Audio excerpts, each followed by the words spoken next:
Assalamualaikum warahmatullahi wabarakatuh. Saya Ega Nantola Rindai. Pada kesempatan kali ini saya akan menjawab pertanyaan dari soal kasus 2 strip 2 yang terdapat dalam buku Enterprise System for Management. Nah, jadi di kasus 2 strip 2 ini yaitu tentang integrasi sistem di dalam perusahaan UPS, yaitu United Parcel Service. Jadi pada tahun di pertengahan 80,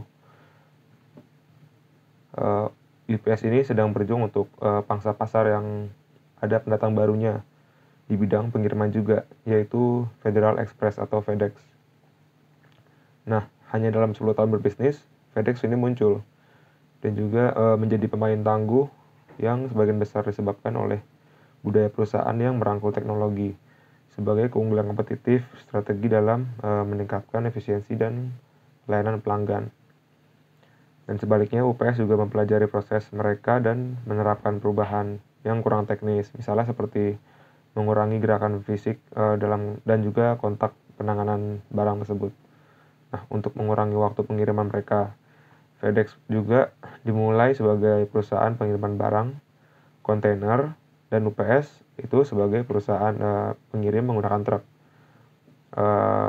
Tapi keduanya itu semakin menginginkan pangsa pasar dalam bisnis inti yang lain. UPS ini menghadapi tantangan khas dari perusahaan pengiriman barang manapun. Mereka tahu bahwa kesalahan pengiriman karena alamat yang salah atau juga memuat barang ke truk itu yang salah itu mahal dan memakan waktu.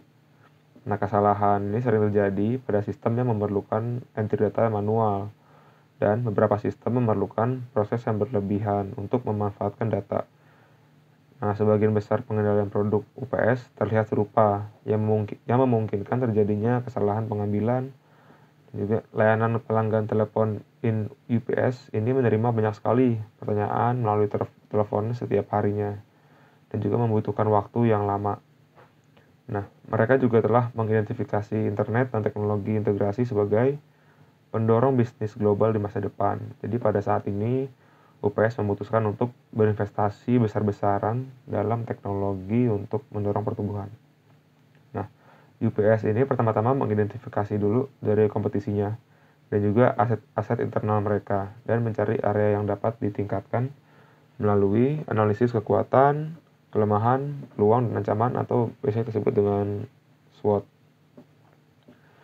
Mereka menemukan bahwa mereka memiliki infrastruktur dan keahlian yang luas di bidang transportasi.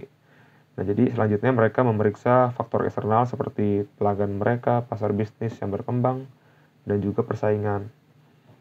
Nah, batu bata dan juga mortir tradisional serta bisnis elektronik yang sedang berkembang, semuanya ini memiliki persyaratan yang sama, yaitu informasi terintegrasi dan juga konektivitas waktu yang real time. Nah, pelanggan mereka ini menginginkan kekuatan untuk membeli, menjual, dan meneliti dengan persyaratan mereka sendiri, bukan di mana dan kapan bisnis ini didirikan. Nah, jelas bahwa UPS perlu menjembatani kesenjangan antara produk atau layanan fisik dan juga akses ke informasi elektronik. UPS mengembangkan rencana tindakan yang akan difokuskan pada pelanggan dan dimungkinkan oleh teknologi. Mereka menawarkan berbagai layanan baru yang terintegrasi dengan fungsi transportasi inti untuk menjadikan UPS ini bagian yang tidak terhitung gitu bagi bisnis pelanggan. Nah, mereka memilih untuk memutuskan data dalam salah satu dari dua data besar data pusat, yaitu di hubungan platform TI mereka. Nah, integrasi ini adalah landasan teori kesuksesan dari UPS. Sejak mereka itu go public pada tahun 99, UPS telah mengakuisisi lebih dari 30 perusahaan lain. Mereka ini memiliki lebih dari 3.600 staf IT dengan 2 pusat data di Mahwah, NG, dan Atlanta.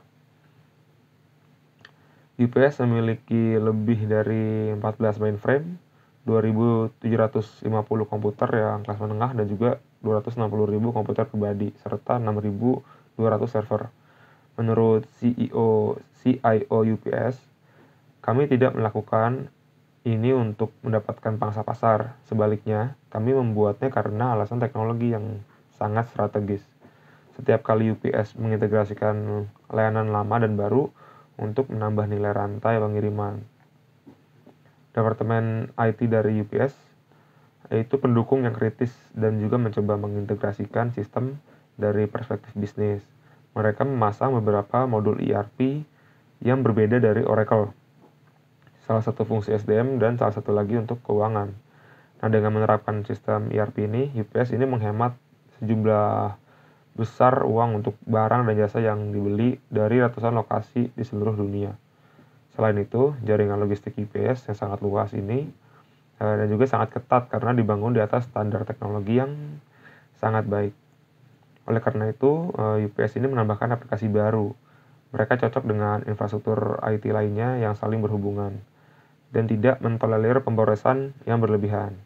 UPS memastikan semua teknologi baru ini cocok dengan arsitekturnya. Jadi secara umum, dua faktor telah berkontribusi pada integrasi teknologi yang sukses di UPS, yaitu budaya komunikasi terbuka dan juga komitmen untuk pelatihan.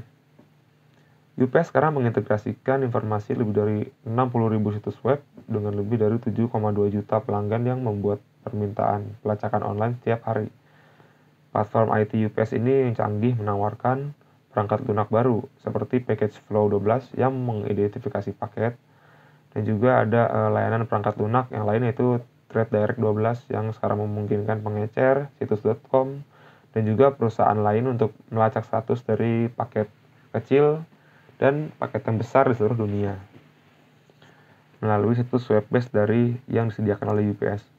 Nah, manajemen juga berkomitmen untuk melatih setiap kali teknologi baru diperkenalkan untuk menyediakan lingkungan di mana semua karyawan dapat menyumbangkan ide untuk perbaikan. Dari sudut pandang pelanggan, integrasi sistem diterjemahkan menjadi layanan yang lebih baik terkait dengan pengiriman dan pelacakan paket yang dapat dengan mudah diakses dari situs web UPS. Ataupun juga bisa dengan perangkat lunak yang disediakan oleh UPS. Nah, jika kode pos yang salah itu dimasukkan, pesan kesalahan akan melarang pengguna melanjutkan proses. Sistem juga menyediakan data pintar, misalnya dapat mengidentifikasi alamat perdesaan yang mungkin memerlukan waktu pengiriman ekstra dan memungkinkan pengguna untuk mengubah opsi. Hal ini dimungkinkan untuk menyimpan database pengiriman alamat di bidang autofill sehingga penerima itu tidak perlu mengisi ulang. Juga platform sistem terintegrasi UPS ini menyediakan hubungan komunikasi waktu yang real time antara paket yang dikirim dengan nomor pelacakan, tanggal dan status serta segera dicatat. Layanan pelanggan dapat menanggapi pertanyaan secara instan daripada harus mendapatkan nomor pelacakan secara manual.